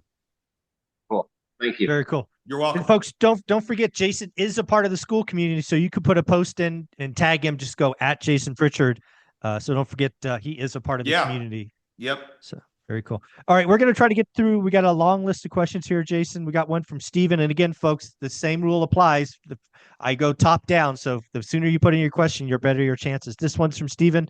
What are your thoughts on LLCs versus trusts for holding properties? Any thoughts there? You're not an attorney, but you obviously own some. It's not legal or tax advice, but the way we structure our entities is we have a trust that is kind of like the umbrella that everything else is covered underneath, right? So there's a trust, and then we have an LLC that is for our flipping and wholesaling company. So the transactional company, we have one LLC. We have an LLC for it's like a holding company for all the rental properties, right? So everything funnels through the flipping company first. And then if we're going to hold something and we do the refinance, we do the refinance in the rental company's name. And we essentially, from an accounting standpoint, we transfer the property over at essentially a break even, right? So whatever we're into the property for, it moves over here, and then ownership comes over here at the time of refinance. So then that way those two things are separated. And then that's pretty much it. You know, everything else that we own, like I have one partnership for some other things that we're doing, and my interest in that partnership, my interest in any other like large joint venture deals that I'm doing, it all funnels under the trust. So then that way, God forbid something happens to me and or Jennifer at the same time, we avoid probate, and there's a very clear path for like what we want to happen with our properties and our kids and who's overseeing that stuff, and then just go from there. And then we elect on all of our entities, we do the S Corp tax election. So you know, again, double check with your lawyer and your CPA to make sure that this is the right model for you. Very cool. Next from James, do you have any STRs or LTRs outside of California, outside of your state? We have 5 units in Cleveland, a triplex and a duplex, and then 1 in northern Indiana. We started buying out of state, I want to say in 2019 or 2020.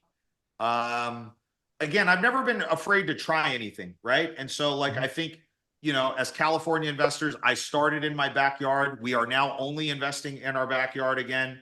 I did this experiment where, you know, we have the properties in Cleveland, they're performing, you know, we have them under management. I'm actually considering selling one at the suggestion and advice of my property manager over there, because they're telling me that the city of Cleveland has recently gotten very strict with some of their rental laws, because so many out-of-state investors have been buying properties over there that they're changing and becoming a little bit more strict. And the bigger underlying issue is the neighborhood is really turned, right? So they've said, listen, this is just not an optimal area, and you combine that with this. So we actually have a triplex that's on the chopping block over there too for next year. My main business is here. My backyard is California. We know our market very well. All of the deal flow that we're doing is here. All of our boots on the ground are here. My rentals have performed better out here. I made the decision to just focus my efforts and energy over here. So I think if you are going to go out of state, I know lots of people that do that at a very high level and they're successful, but that's all their focus is over there, right? And I've learned as I've gotten distracted from my main business, i.e. short-term rentals, because I think you asked about that too. And we had spent some time talking about short-term rentals. You know, I was like, oh, wow, you know, you get shiny object syndrome and maybe it works. And, you know, I don't regret any of it. I think it's all great. And I've learned, and I'm okay shooting my shot on certain things because maybe it could have blown up. I don't know. You know, I would never have known unless I tried. You know what I'm saying? And so I don't ever beat anybody up for trying, but you have to know, like, after 2 or 3 years, is this going to be a thing that's worth me spending all my time and energy doing to scale? Because if it's not, then it's just a distraction from the main thing. And every time I've tried to do some of these things, right, you know, it's been proven to me that it's not been worthwhile of all my attention, right? And so, you know, I'm still going to continue to try certain things, and there may be something that will require more effort and energy and attention. And we're doing some larger deals right now that I definitely feel like have the capacity to maybe be like something that my goal right now is to continue to have my fix and flip company. The reason why my team has grown so much and we have 16 people is I want this business. It's never going to run on autopilot, but I want to continue to remove myself from this business, right? I want to continue to get to a space where with 10 or maybe 15 hours a week, I can have oversight here. And I'm really interested in doing some of these larger deals that we're doing here. But buying a house in Cleveland and a house in Indiana and doing that, like, just doesn't really energize me and engage me the same way that it does. So if you're going to do that, you just make sure that that's going to be the thing and spend some real time and energy doing that. And, you know, I would just say be cautious of doing that, and just make sure that if you're going to do it, build it for the long haul, because you can find deals a little bit better. And I think California investors get really like enticed by the purchase price to rent ratio. And they're like, oh man, dude, on paper and on your spreadsheet, it looks great. And everything on your spreadsheet never really equates to reality. And take that from somebody that, has done that for a very long time. It's just so many things can go wrong. And at the end of the day, even if the house is 50 grand, roof still costs 10 grand. AC still costs 8 grand. Like remodeling the house doesn't cost any cheaper just because it's in Cleveland. And so, you can end up putting the same amount of money into the property that you paid for it, dude. And that is never a fun deal. So yeah, just be careful. And again, you have no STRs out of state. Everything's long term. No, everything is long term. It's 6 total doors, and the rentals, the Airbnbs, single short-term rentals that we have are here in Fresno. Very cool. Jason, we're going to go to you in a second. Your hand is raised. We're just going to knock out this quick question from Rick about Airbnb. When did Airbnb start to slow down for you, Jason? Rick says Q4 22 for him. Yeah, about the same. There was a oversaturation in listings, right? So there was, again, just, something becomes hot, everybody starts doing it.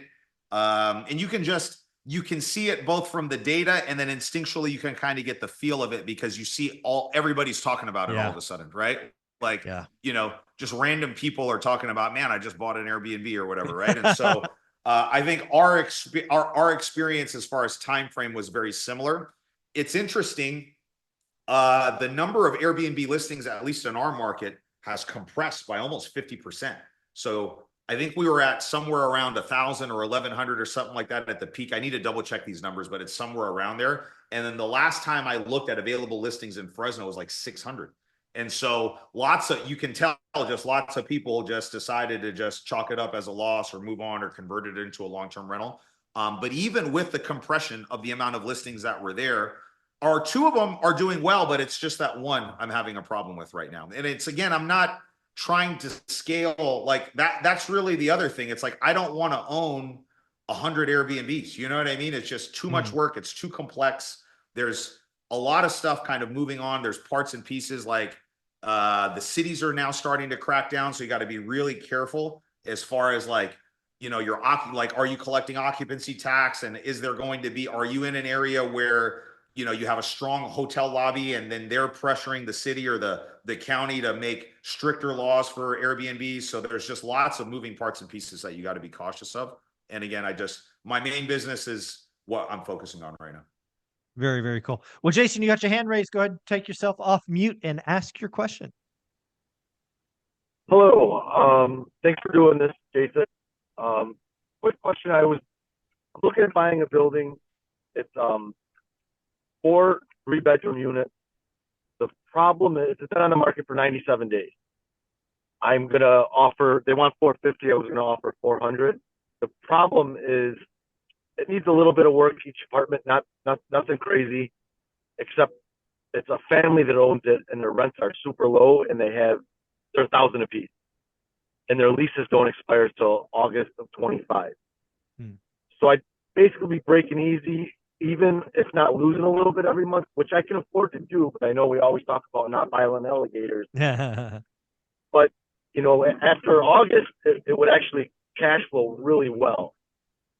So I'm about doing it. I don't know if it's a smart thing or not. How much money is it going to require, Jason, in order to like turn the property and get it from I heard you say rents are low at 1,000. What are market rents going to be? What would you be able to rent those things out for? 1,700 each. Ooh. Are there any kind of rent control laws or anything that you need to be cautious of? No? Okay, good.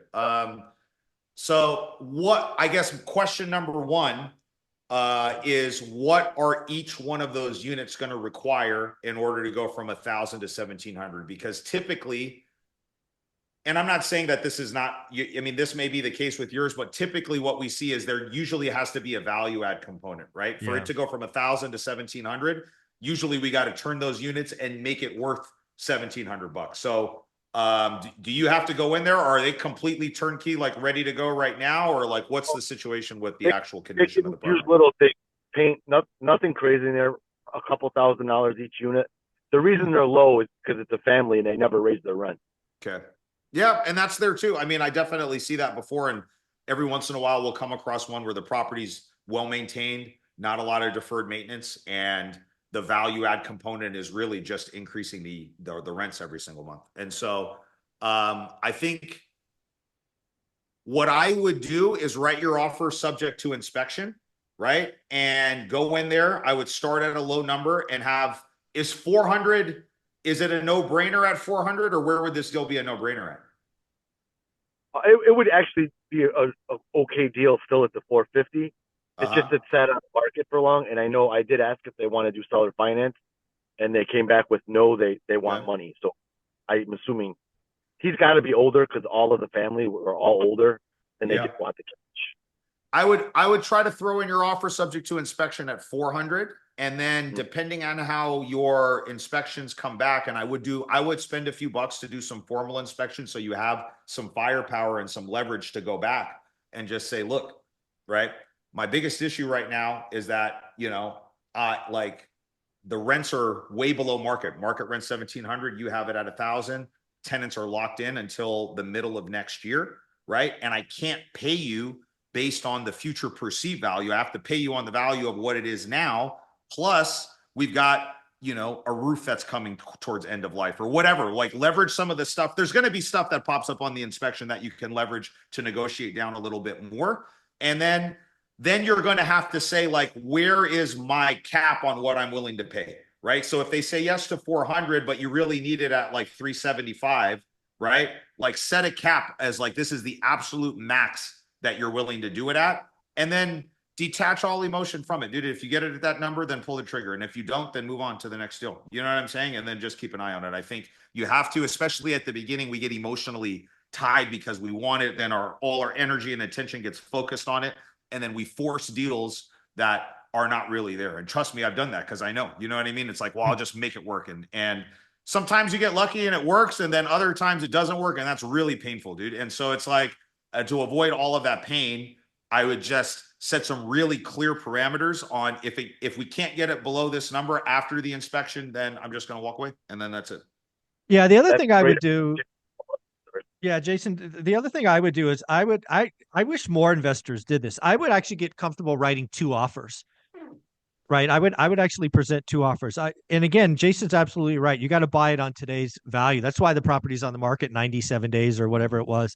So I would write a cash or a cash, aka loan, but not at 400. I would probably write it at like 357 or just some odd number, much more below that. And then the second offer, I would write it 400, but I would probably put a seller second on it and say, hey, I would probably write this up because again, I'm just trying to take their temperature and show the delta in the price points. 400 grand.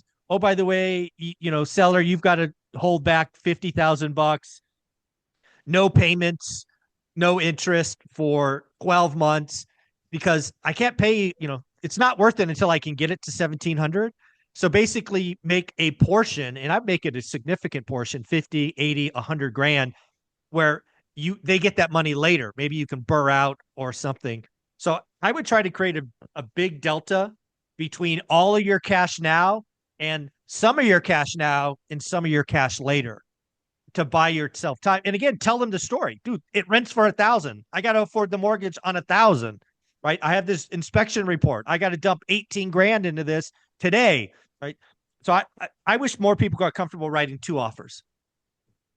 What do you think, Pritchard? It's a really good idea. And you just, what's it going to hurt? You know what I mean? Like you put it out there, and I think sometimes agents will say like, well, yeah, they're not really interested, but it's all in the presentation on how you do it. And if they see one number here and another number over here, and they actually sit down and do that, that may trigger something else in the seller's mind that maybe the agent didn't present it the right way, And so don't be afraid to shoot your shot, dude. That's it. And I think it's just continuing to do that, rinse and repeat that process over and over again. But yeah, I would be set some parameters for where it's a go for you. And if it goes outside of those parameters, then just, be willing to walk away from it.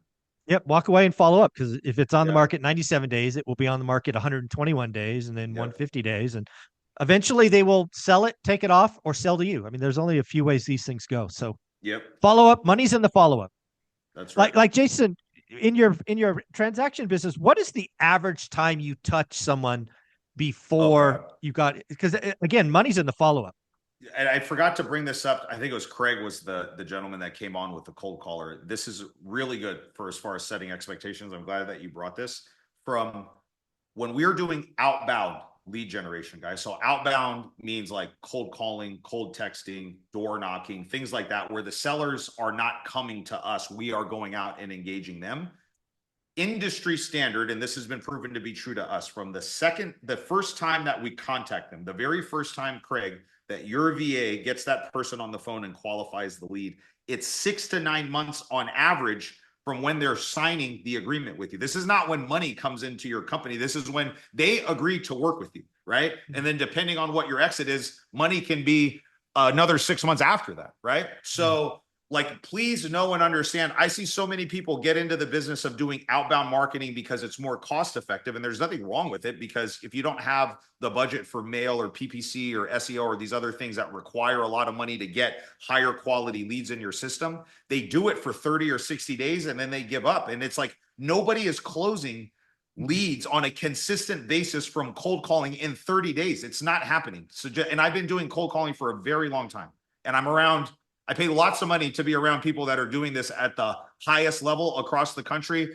Everybody's standard. And we have a system from a training and accountability to track it. We are leaving no meat on the bone, and we are holding everybody accountable. And it takes us 6 to 9 months. So just know and understand, it requires whatever you think the amount of follow-up is, multiply that by 10, because that's what it really is, right? I mean, we have every once in a while, you'll get lucky, and that one lead you'll call them at the perfect time, or they'll get that piece of mail at the perfect time.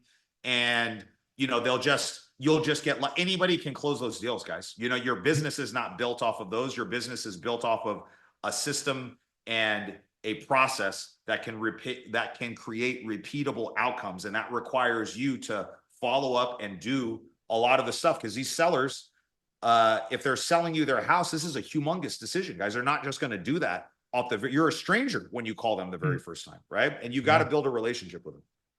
Very, very cool. Well, Jason, you've had a lot of experience with virtual assistants. What were some suggestions on finding and hiring your first virtual assistant? If you're going to go, if you're going to go like directly like Craig and what we do, and I've done both of these different things, you can either hire a turnkey VA, meaning like you hire a company that finds the VA, that trains them, that gives them all their systems, their processes, and you pay basically a premium, because you're paying the cost of the VA plus the cost of whatever the company is going to charge you to do it. So it's usually 2 to 3x whatever you're going to pay if you hire them directly, right? And there's pros and cons of that. The pros are, if that VA isn't doing a good job or they quit and they get another job, that company is responsible for finding a replacement, for training that replacement, holding them accountable. You basically, it's just kind of like a set it and forget it thing. So that's one option. Option 2 is you go find them, you train them, and you hold them accountable.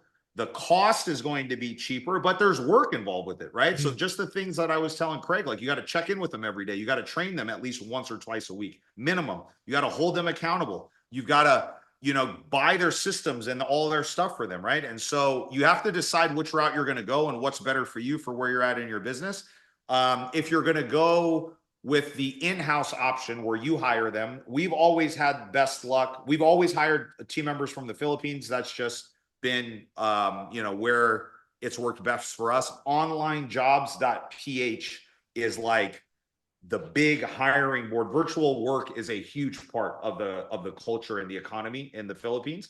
And onlinejobs.ph is where we find most of our Filipino, our Filipino team members. And so you just go on there, you create a job posting for whatever it is that you're doing, whether it's an admin or a sales position, and you just post on there what you're looking for, what you're going to pay, and people will respond. And you've got to go through the hiring process like you would if you were hiring any employee.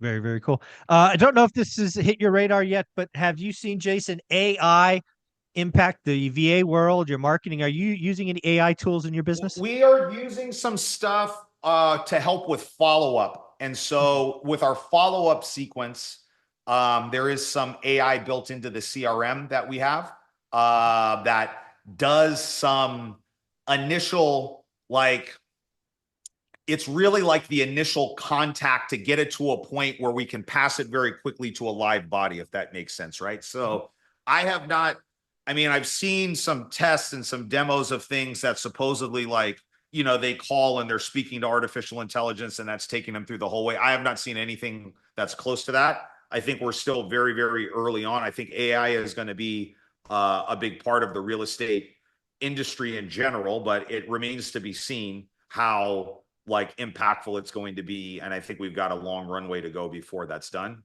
So I would, it's one of those shiny objects. That's how I look at it, guys. I mean, especially if you're new, there is no secret AI sauce that is going to help like be some easy button for finding deals. I would honestly not even think about that at this point. I would just focus on the foundational stuff that we always talk about. There's nothing that is going to disrupt that, at least for the time being right now. And you need to learn those foundational skill sets anyways, if you're, especially if you're new starting out, you know what I'm saying? Like AI can work, I think, better for somebody like me that's got all the systems, teams and everything in place. And it just kind of makes a certain part of our process a little bit more efficient, but it doesn't replace the entire process. So you guys that are starting have to build the process out first before we can start thinking about how artificial intelligence is going to impact it. Very cool. Got a question from Shaw. Again, folks, remember, you can raise your hand if you'd like as well. ADUs in Fresno. Obviously, I know I tried to do this once in Fresno years ago. Yeah. They now have approved plans. Are ADUs, taking off? Or actually people building them, talking about them? Or is the price point really not? People are definitely doing them. And we're wholesaling a deal to another investor that I know out here that's converting the garage into an ADU. So the seller had already started it, but it was like kind of an unpermitted deal. And so he's going to go in and spend the money to just do it, since a lot of the utilities and everything are already connected, and he's going to do that. I've seen more and more people taking advantage of those fast track plans and just doing that too.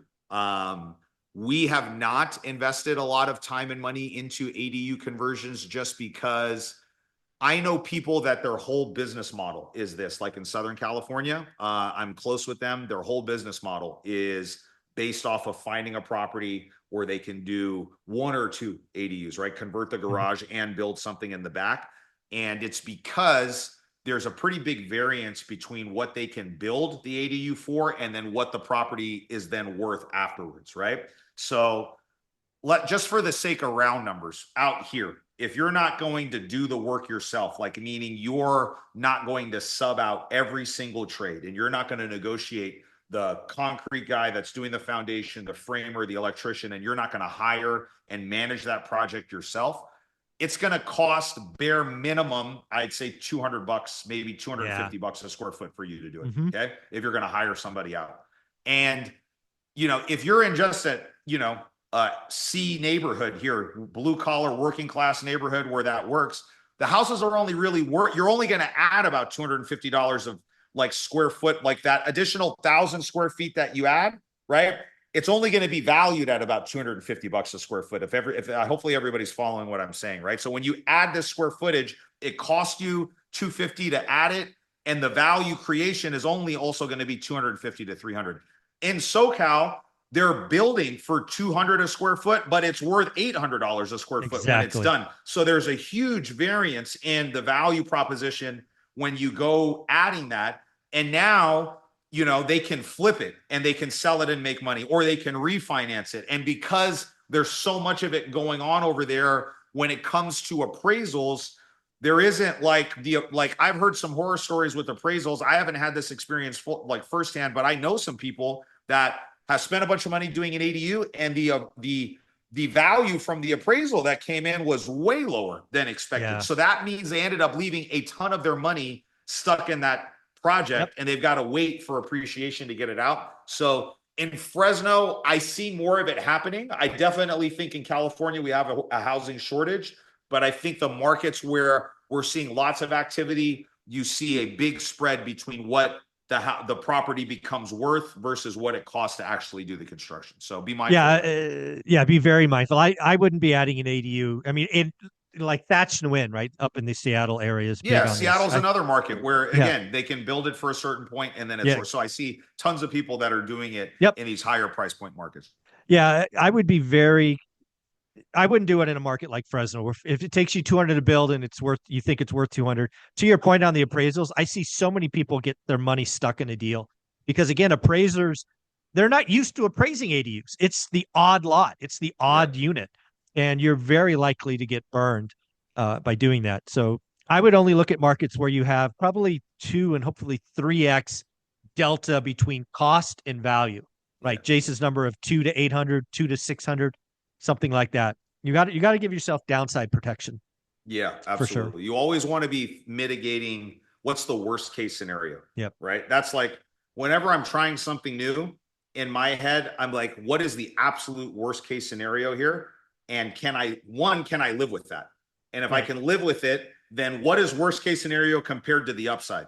And if there's lots of upside potential and I'm getting it at a good price and I can live with worst case, then I'll take a swing at it. But like most people, like there's not a big variance between worst case and upside. It's just whatever, right? And they're banking on everything happening perfect, and it just doesn't work like that. So you got to be really cautious when you're trying something new like that. Yeah, and I'm going to go back to, I think it was Jason's question earlier about that fourplex. I don't think enough people think about the downside. In this case, the worst case scenario, right? We were looking at the deal, talking about the deal. It's all the upside, right? I always thought about what's the worst case scenario. I call it downside protection, and really rarely thought about the upside, right? I don't want the magic unicorn rainbow scenario, right? Because it just never goes that way. Yeah. I want to know if I can survive the downside and be happy with it. If I can, I take a swing. If not, I'll write the price lower because So very, very cool. Well, we've gotten through all the questions. Let's talk about the Vegas event. You were obviously a featured speaker last time, you and your lovely wife, Jen. That was so much fun. You kicked us off, actually, the first speakers ever at the first event. And you're coming back. That's got to be fun. Yeah, coming back. For me, one of the things that has been proven to be the most impactful part of being in real estate is just developing relationships. And a lot of the new relationships that I make are at events like this. And we speak at events, I attend events, and I go there. Obviously, there's going to be tons of useful information from the speakers, and there's always a handful of nuggets that you can go away. So my goal when I go to these things is if I can just walk away with one piece of information that I can take and implement into my business over the next 12 months, right? That can move the needle in the right direction. I consider that a win. And then the real value is in the connections and the relationships that you make, right? So at the beginning, if you're going and you're attending, it's with the other attendees and you're really trying to connect with other like-minded people that can be the start of this new network that you're building. And then, for people like us, it's like I'm trying to connect with the speakers. I'm trying to connect with other high-level people that are there to build those relationships too. And so, know what you're going to these things for, guys, right? It's both. It's definitely both of those things. And, I feel like the community and the audience that you've built with ORAT, dude, it's just such a really cool group of people. You have people that are engaged, and it's very, very important. That saying that you hear all the time, you're the average of the 5 people that you hang around with the most. At the beginning, right? You need to start intentionally putting yourself around different people. That was one of the things that really helped speed up my growth and the acceleration of my businesses. I love my friends and I love my core friend group and I love my family, but there are not the people that I go to talk to about business advice. You know what I mean? There is a certain, part of my life that they fulfill, but it's not business. It's not real estate. They're not wired like how I am wired. And you guys need to intentionally put yourself around those people and you meet them at these type of events. So yeah, I'm excited for it, dude. I think it's going to be great. Yeah. The other thing, again, my events are very unique because there's no selling, right? There's no back of the room nonsense. Bring out your credit card crap. It's really more of a celebration. But also the audience can line up and ask questions, right? That's a unique thing, right? You and your wife talked for roughly 30 minutes and then you took questions for about 30 minutes. And just like here, right? Raise your hand, ask questions. You're there. And then, the speakers don't leave, right? They're there for the duration. So you can catch them in the hallways and all of that. So it's a unique experience. Access is such a huge value add. And I can remember, being I don't know, whatever, in my early 20s or whatever. And I was always intrigued by the idea. I'm 43 now. I was always intrigued, even when I was younger, by the idea of investing in real estate, trying to do what I'm doing right now. And with the advent of the internet, social media, and these type of events, and I think like guys like you and me that are going out and creating these environments where people can come and actually connect with other people. The biggest issue for me when I was younger was I didn't have access to anybody to show me the ropes, and that access is no longer the problem, guys. You know what I mean?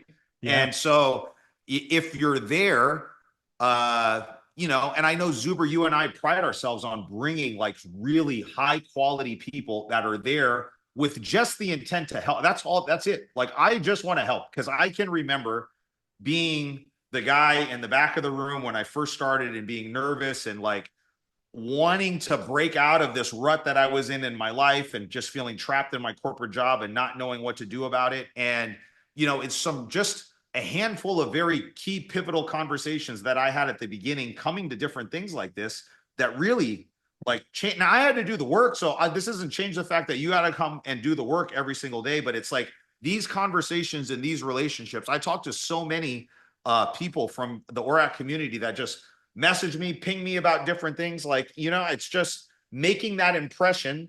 I can remember I talked with, I can't even remember how many people at the event last year, and I still get messages, texts from guys that are just like, hey dude, I have a question about this. And I'm happy to reach out and help, because I can remember them coming up to me, and I can remember being in their shoes and on that side of the conversation 10 years ago. Right. And so I know we pride ourselves on finding people that pay that forward and want to continue to, you know, provide value first, and, you know and understand that, you know, us helping and collaborating with newer investors only helps us all get to where we want to go faster. It's just been proven to me that that's the way it works. I know this is true for me, and I would bet money it's true for you, but we're going to ask the question anyway. You probably get more of a thrill helping somebody else get their first deal than you closing your, you know, whatever it is, 1,000th deal. I mean, I don't like, there's part of me that still gets charged up from doing deals, but it's not, there is a different type of fulfillment that comes when I get a message from somebody that's like, hey dude, I've been following you for, you know, X amount of time. And, you know, I bought 3 rental properties because of the advice, dude. So I appreciate, just thank you for that, dude. And it's like, it can be that, or it can be people that I actually had direct help with, and everything in between, dude. It's just such a fulfilling feeling that money cannot buy or replace. And that's why we do it, dude. It just doesn't, it's one of the things doesn't get old. If anything, it fills my like cup every day. It does, Ben. And it just becomes a part, like, you know, we're not doing this. I'm not doing this because I have any financial anything to gain out of this, dude. You know what I'm saying? Like, I'm paying to go over there. I'm paying for the hotel to go over there. Like, that's a whole weekend that I have that we're dedicating for this. And it's because we care that much about doing it, and it's that important. So none of the people coming to the event I am paying one penny to. They're all coming on their own dime to give back, thank the community. They you know, they want to come be, you know, in real life with you as well. So everybody's coming for that. So very, very cool. We got about 14 minutes left. I got one more question from Kevin. We probably have time for 1 or 2 more, so you can put them in the comments or raise your hand. Kevin's basically asking for advice on how to GC projects yourself if they were going to tackle an ADU. Any thoughts on GCing yourself, finding reliable subs, that kind of stuff? Yeah, I'd be cautious if you have some construction background and experience. I think that's the prerequisite to doing it on your own. If you have never done any type of, that was me when I first got started. I literally knew nothing. I knew nothing about nothing.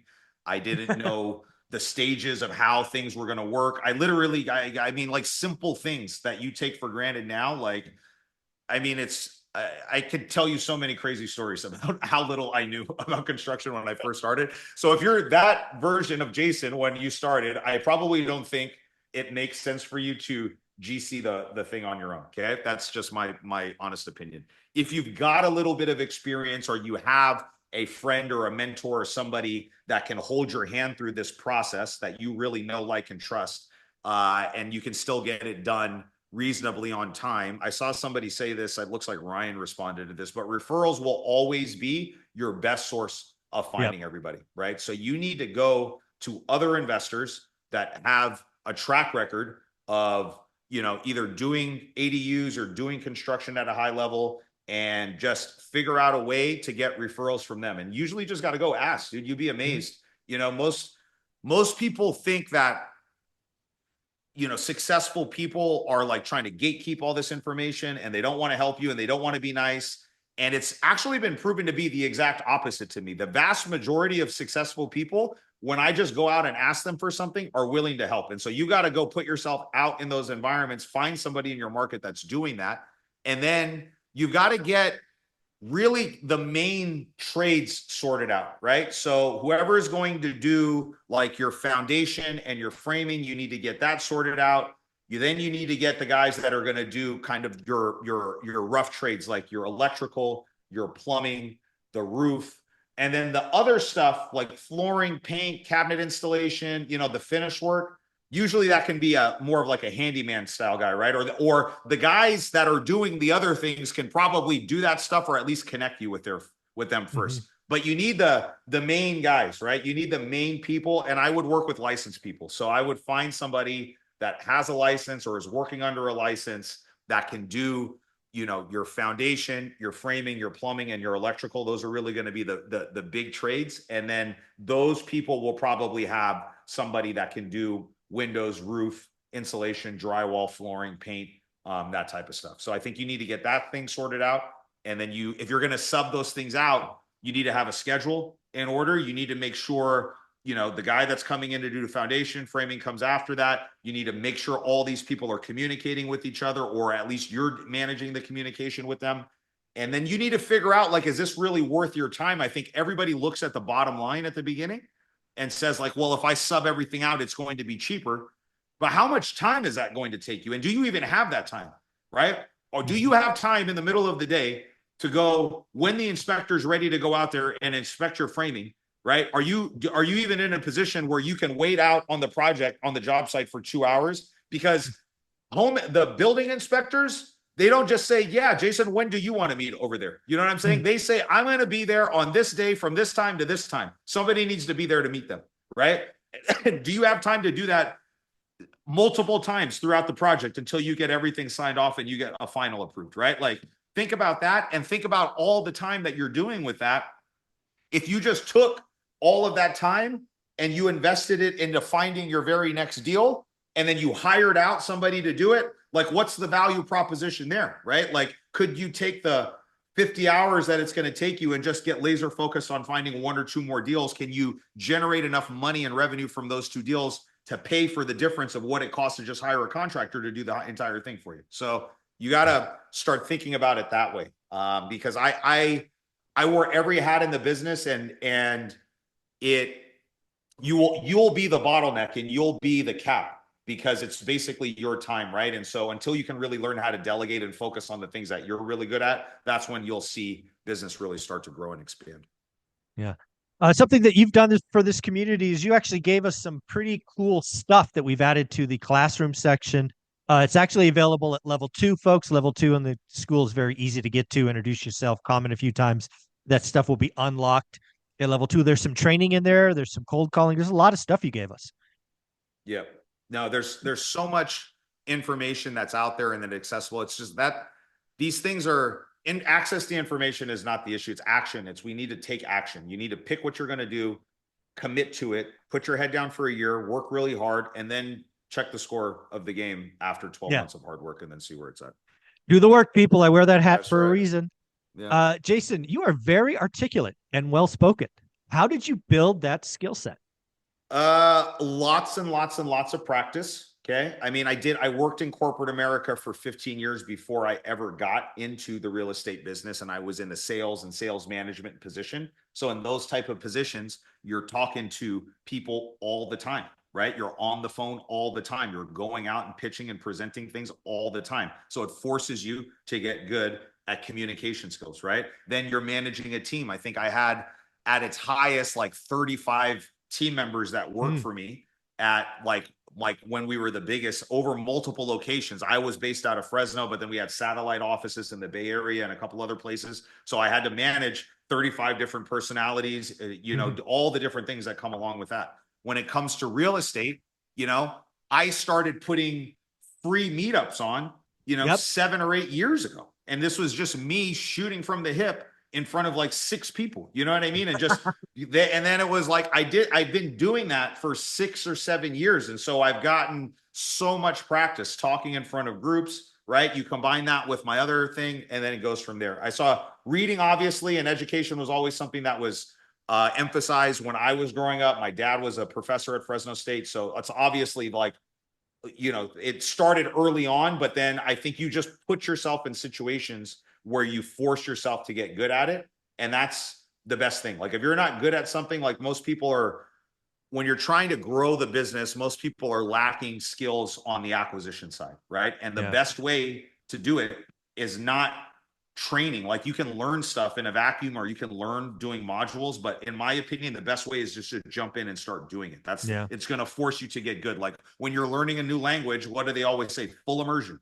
Full immersion is the best way to do it, right? You can learn on Duolingo and you can do it, or you can just force yourself to have to speak Spanish every single day, and you will learn much faster. And it's the same thing with anything else in life. I believe it. Yeah. One of the things I would coach people up on, my most valuable college class was actually junior college. It was public speaking. Yeah. You know, I was an introvert who would never really talk. And it was that class that unlocked, you know, my ability to even get into sales. So if you feel like you are lacking something, I would go to a junior college and just do a public speaking class. It is a skill that can be learned. Absolutely. And I say that as somebody who was, you know, was not comfortable talking in public. So very, very cool. Well, Jason, let's wrap this up. You have an amazing website with all kinds of free stuff. I don't think we talk about that enough. So give that a plug, please, and closing thoughts. Yeah, guys. Every single tool and resource that we use in our business on a day-to-day basis, we make available for free on our website. If you go to jasonpritchard.com, there is a link on the homepage to download a free toolkit. There's over a dozen different resources that we have on there. And that's probably the best starting point if you're trying to, you know, try to do some of the things that at least I'm doing in the business right now. There's a 10-page step-by-step guide on what we do to go direct to seller, because that's where we've always found our very best deals. And then all the tools and resources that we use every single day. So all the scripts that we're using when we're talking to sellers over the phone, the deal analyzer that my team uses every single day to analyze and underwrite every single property and every single lead that comes into our business. We have a copy of our contract. So if you need a copy of your contract, we have a copy of our assignment agreement for when we're wholesaling properties. We have all the documents that you use when we're doing private lending. So our note, our deed of trust, these are all editable copies that are just blanks that you guys can use and make your own. So I would say go there. And I mean, I love helping. I love coming on here. I know we've been doing this for a long time. We're going to continue to do it. Really excited to see, hopefully, everybody that's on the call in Vegas. Jen and I will be out there. So love to connect with you guys in person. And as always, if I can be a resource to anybody that's on the call, don't hesitate to reach out. I'm happy to help if I can. JasonPritchard.com. Go there now. Get the toolkit. You will be amazed.